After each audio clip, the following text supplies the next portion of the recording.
Hello students, how are you? I hope all are fine.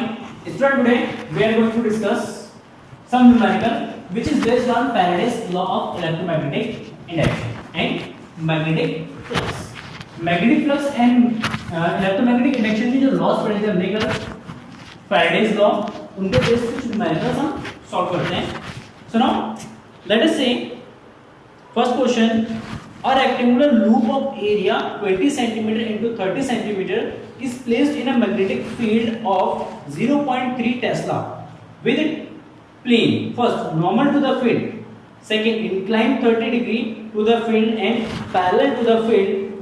Find the flux linked with the coil in each case. ठीक है, तीन case में दे रखा है कि मैग्नेटिक फील्ड में एक प्लेन रखा हुआ है, एक रेक्टेंगुलर लूप रखा हुआ है. उस लूप को जो प्लेस किया गया तीन अलग अलग टाइप्स को प्लेस किया गया. फर्स्ट मैग्नेटिक फील्ड के परपेंडिकुलर प्लेस किया गया है, सेकंड केस में 30 डिग्री पे प्लेस किया गया है एंड फोर्थ कंडीशन में आपका पैरेलली प्लेस किया गया. So now let us see the area of rectangular loop. Area is equal to 20 centimetre into 30 centimetre, that is 0.2 into 0.3 metre में कन्वर्ट हो जाएगा, then 0.06 metre square. 20 centimetre is equal to 0.2 metre and 30 centimetre is equal to 0.3 metre. इसको convert कर लेंगे metre में and area हो जाएगा आपका 0.06 metre square. Now next is given as the magnetic field B is equal to 0.3 tesla. 0.3 tesla. देखिए magnetic field के अंदर जो रेक्टेंगुलर लूप है फर्स्ट केस में दे रखा है 90 डिग्री पे प्लेस है. प्लेन इज परपेंडिकुलर या नॉर्मल टू बी. अगर प्लेन जो है नॉर्मल टू बी है then angle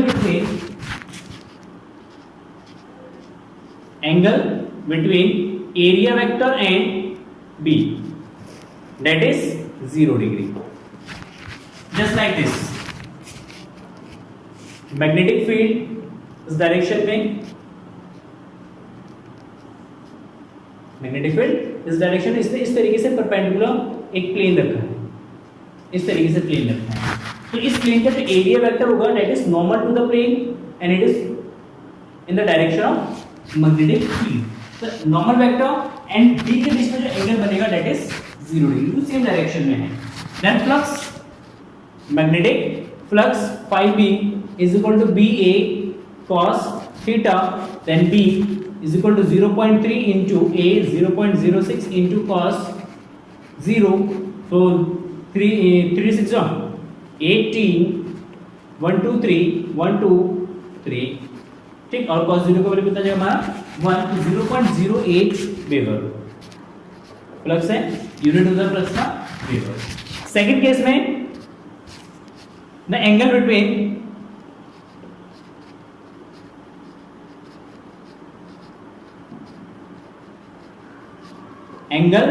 between vector A and vector B.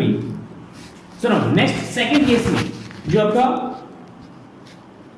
Plane है वो मैग्नेटिक फील्ड से 30 डिग्री के एंगल पर, just like this is magnetic field.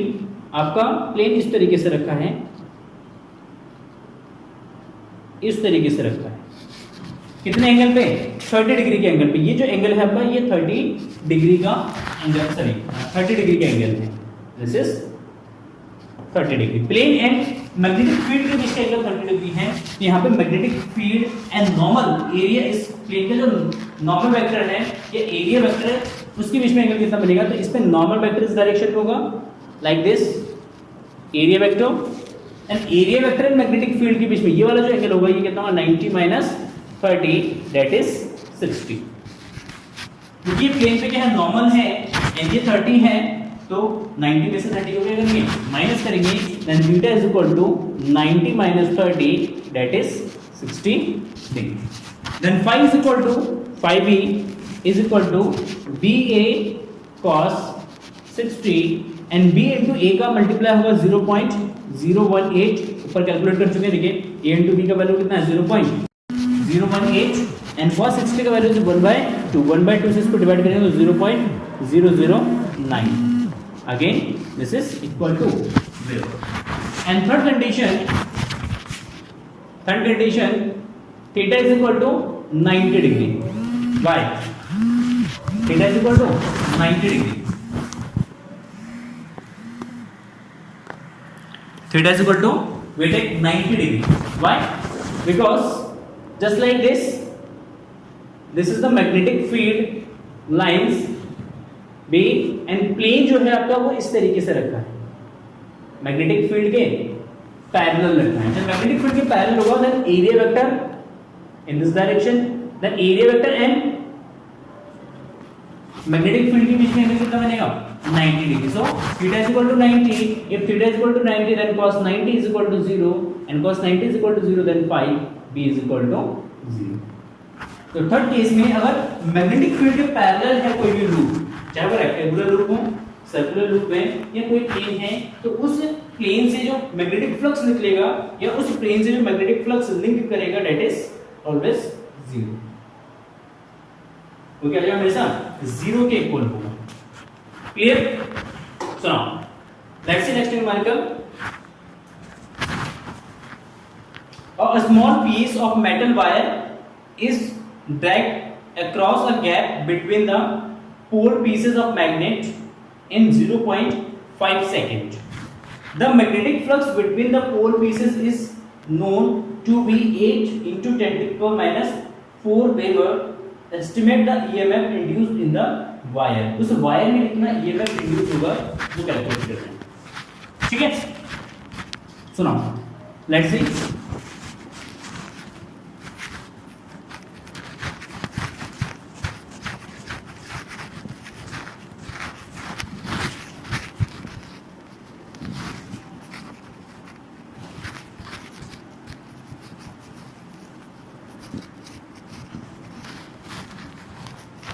Question number second. That is, we have given magnetic field, magnetic flux. Magnetic flux phi is equal to is given 8 into 10 to the power minus 4, 8 into 10 to the power minus 4 Weber. 10 to the power minus 4 Weber, and time is given, that is d5. and dt time is given 0.5 second. इतने second तक उसको drag करते हैं metal wire को किसी magnetic field में. जब उसको ड्रैग करते हैं 0.5 सेकंड में, इसमें मैग्नेटिक फ्लक्स है, देन ईएमएफ कितना इंड्यूस होगा, then EMF E is equal to minus d phi upon dt. Minus sign is indicate the direction of EMF because it's oppose the cause by which it induce. मतलब जिसकी करनी क्या है, induce, और उसी का क्या करता है, ये अपोज करता है. तो this opposition is represented by negative. So now अगर हम मैग्नीट्यूड की बात करेंगे then phi is equal to d phi upon dt का mod. So now 8 into 10 to the power minus 4 by 0.5 से इसको डिवाइड करेंगे then it's gives 16 into 10 to the power minus 4 volt. बताओ 16 into 10 to the power minus 4 volt. या इसको लिख सकते हैं 1.6 into 10 to the power minus 3 volt. So now question number third.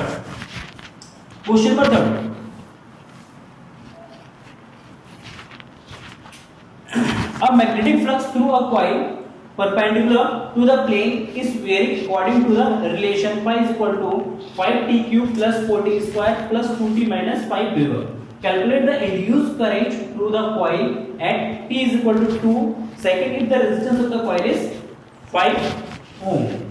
Then resistance of wire या coil is equal to 5 ohm, t is equal to 2 second, and flux is given as phi is equal to 5t cube plus 4t square plus 2t minus 5.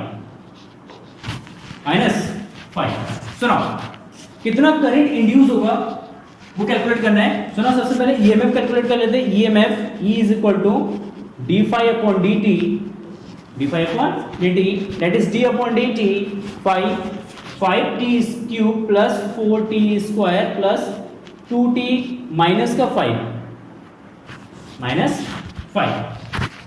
so now 3t t cube का differentiation 3t square that is 5 into 3t square power आगे power 1 minus and 4 into t square का differentiation 2t plus 2 2t का 2 and 5 का जाएगा आपका 0 minus 0 so now we get that 15 t square 4 to 8 t plus का 2 at t is equal to 2 second then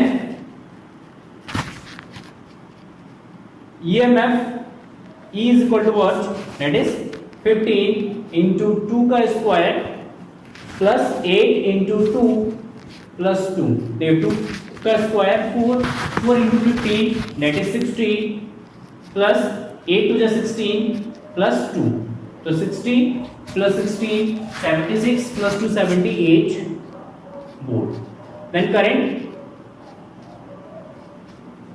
I is equal to EMF upon R then EMF 78 by R is equal to 5 according to Ohm's law EMF is the potential so potential difference upon R का ना then EMF upon R and 5 इसको divide करेंगे तो 5 1 जब 5 carry 2 28 5 5 जब 28 3.06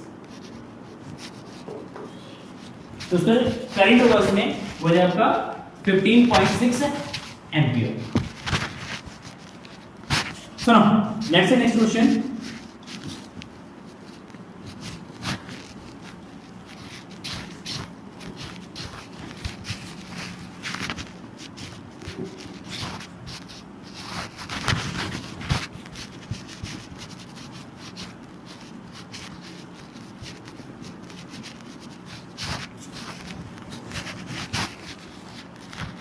Next question. Question number 4. A 10 ohm resistance coil has 1000 turns and at a time 5.5 into 10 to the power minus 4 Weber of flux passing through it.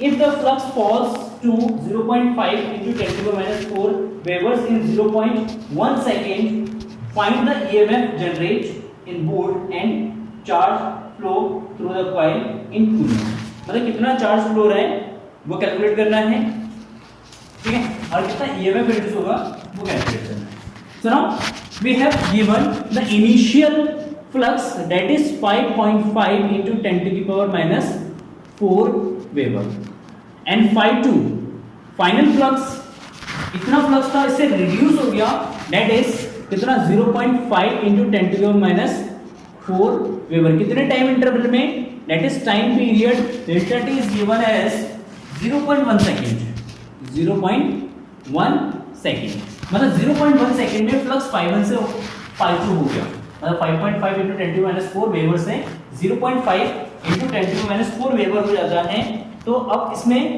कितना EMF generate होगा इसके लिए number of turns given number of turns has given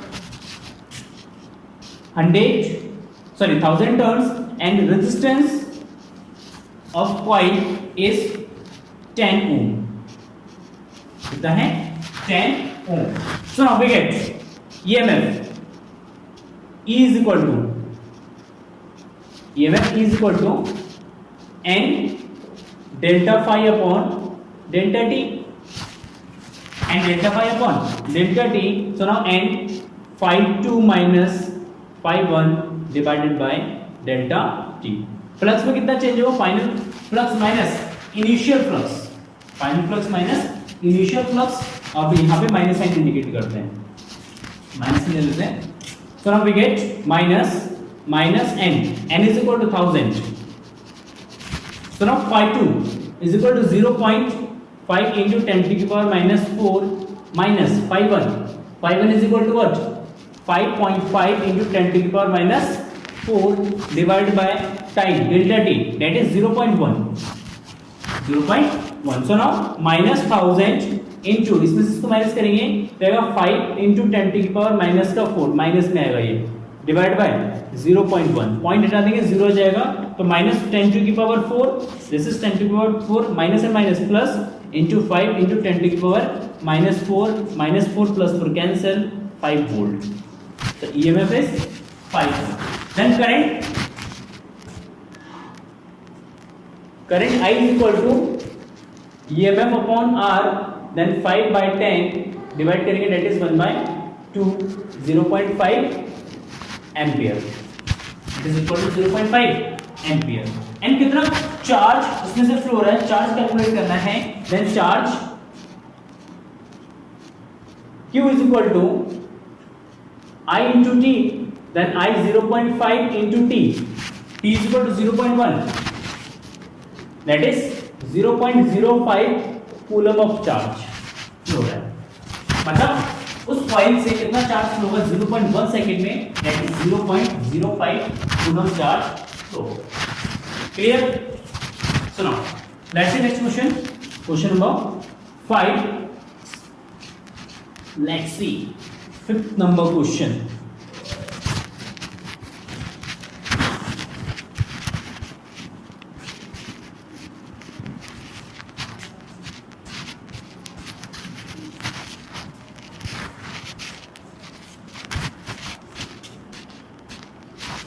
Next question.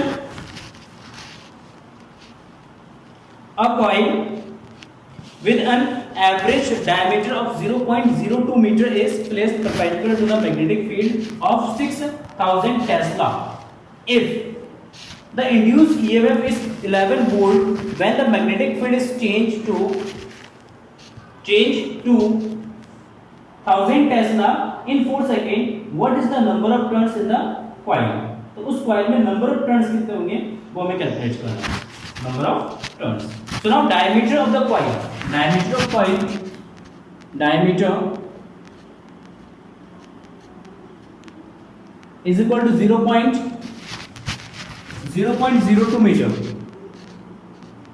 0.02 metre, and radius is equal to 0.01 metre, that is equal to 10 to minus 2 meter. Then area of coil, it is a circular coil.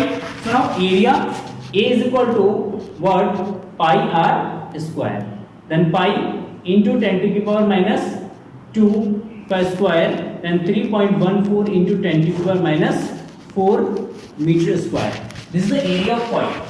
So now next, magnetic field is changed from V1 to 4000 Tesla to V1 is equal to 1000 tesla. मतलब पहले initially magnetic field है 4000 tesla, sorry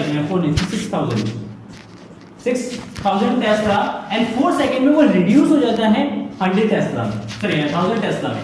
then time period is time t is equal to 4 second. कितने second में?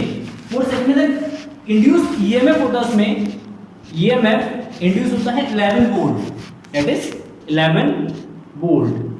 तो यहाँ पे इसको लिखते हैं 11 है ना यहाँ पे, तो इसको लिखो 22/7, 22/7 लिखो, डिवाइड हो जाएगा 11 volt.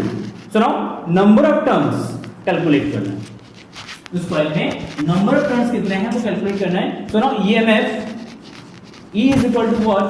Minus and number of turns निकालना है, पॉजिटिव में लेते value 5, 2 minus 5 is equal to T. So now N into 5 is B into A, B1 into A minus 5 2, and 5 is what? 5 is what? That is B1A divided by T. नहीं minus में रखते हैं value यहाँ पे, ठीक है, क्योंकि value जो है यहाँ पे मैग्नेटिक फील्ड क्या है, डिक्रीज हो रहा है ना, तो माइनस आएगा, ये माइनस प्लस हो जाएगा. सो now EMF E is equal to minus N A, इन दोनों में से एक कॉमन आ जाएगा, that is B2 minus B1 by T, B2 minus B1 by T. Then we get 11 is equal to minus N into 22/7 into 10 to the power minus का 4. B is B1 B2 is 1000 minus 4000 divided by, sorry, 6000 divided by time period is 4 second. Time period is that 4 second. Is it clear? So now 7 के अंदर multiply हो जाएगा 11 into 7 22 इसके divide में into 10 to the power minus का 4 divide में is equal to minus का n into ये पूरा टर्म इसके डिवाइड में गया, ये जब माइनस का 5000 डिवाइडेड बाय 4, तो 11 से इसको डिवाइड कर देना, कितना आएगा 2, क्लियर। 2 से इसको डिवाइड कर देना, 2 2 जा 4, 2 के अंदर मल्टीप्लाई कर दो तो 7 into 2